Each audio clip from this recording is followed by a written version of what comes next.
para falar aqui dois pontos, acho que são pontos importantes que podem agregar. Primeiro, nós publicamos ano passado um estudo que é o estudo que traz a prevalência de dor crônica no Brasil, que foi um estudo muito legal, muito difícil de fazer, porque a gente teve que aprender uma série de ferramentas para lidar com isso, para fazer uma construção e tentar encontrar um número balizado também pela qualidade metodológica dos estudos. E nós chegamos a um número de aproximadamente 46%. Se a gente pensar aí, vamos fazer aqui um cálculo mais simples, né? Se a gente pensar aí que o Brasil tem 200 milhões de pessoas, a gente está falando de aproximadamente 90 milhões de pessoas com relato de dor crônica no Brasil. Isso sem dados da região norte e com vários estados que a gente simplesmente está às cegas. A gente não sabe o que a gente tem de prevalência de dor crônica nesses estados. O meu estado do Ceará é um deles. Né? A gente simplesmente não sabe qual a prevalência de dor crônica no estado do Ceará. A segunda informação importante que a gente precisa ter, lidar e estruturar é que se eu tenho 90 milhões de pessoas com dor crônica, será que não dá para cada fisioterapeuta atender 20? E né, a gente tem aí uma possibilidade de lidar com essas pessoas. E eu acho que vai faltar fisioterapeuta na minha conta aqui. Não sei na de vocês, mas na minha está faltando fisioterapeuta. Se a gente parar para pensar que nem todo fisioterapeuta vai trabalhar com dor crônica, tem aquele cara que vai para respiratória, o que obviamente não é o meu caso. Eu não sei mais muita coisa de UTI, né? Talvez onde fica a porta, mas se a gente parar para pensar, você tem expertises, você tem direcionamentos específicos.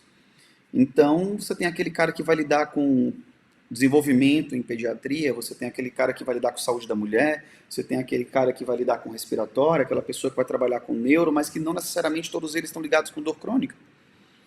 Você tem aquele cara que vai estar ligado com dor crônica e talvez não seja o percentual adequado ainda de profissionais.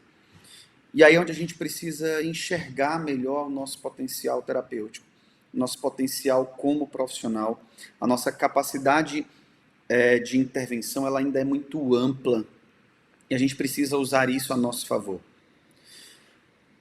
Eu vou chamar a atenção para outro ponto.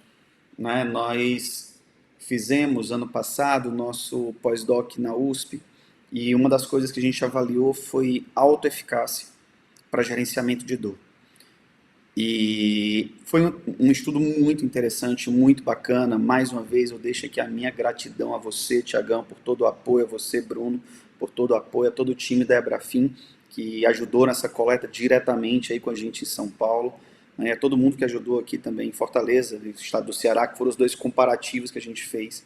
Para ter uma ideia, será que os nossos estados são tão diferentes assim? Porque na hora que você pega o Vigitel, que é um estudo epidemiológico de vigilância e faz um acompanhamento, você tem características muito diferentes da população. Mas, de uma maneira geral, nós não temos uma característica tão diferente assim. Então, nós vamos ter pessoas com alta capacidade de enfrentamento de dor nos dois estados. Nós vamos ter pessoas com baixa capacidade de enfrentamento de dor nos dois estados. Essa pessoa que tem alta capacidade de enfrentamento de dor, né, que tem uma crença de capacidade maior, que legal que ela tem isso. Essa pessoa talvez seja aquela que vai direto para o exercício e que tem uma resposta super bacana no exercício. Mas talvez aquela que tem uma baixa crença de capacidade de dor seja aquela pessoa que vai ter um resultado muito melhor ingressando a sua proposta terapêutica com osteopatia, por exemplo. E aí eu tenho caminhos diferentes. E se eu só conheço o caminho A, eu só tenho o A para ofertar, eu não tenho o caminho B para ofertar. E aí é onde tem a nossa caixinha de ferramentas, a nossa capacidade de lidar com isso.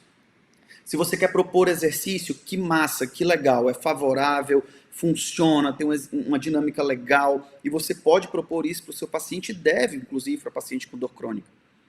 Mas se em algum momento esse cara precisar de flare-up, entrar em um flare-up, precisar de técnicas manipulativas, precisar de técnicas de controle de dor que te favoreçam essa perspectiva, você tem nas técnicas manuais uma chance muito boa de lidar com esse paciente também.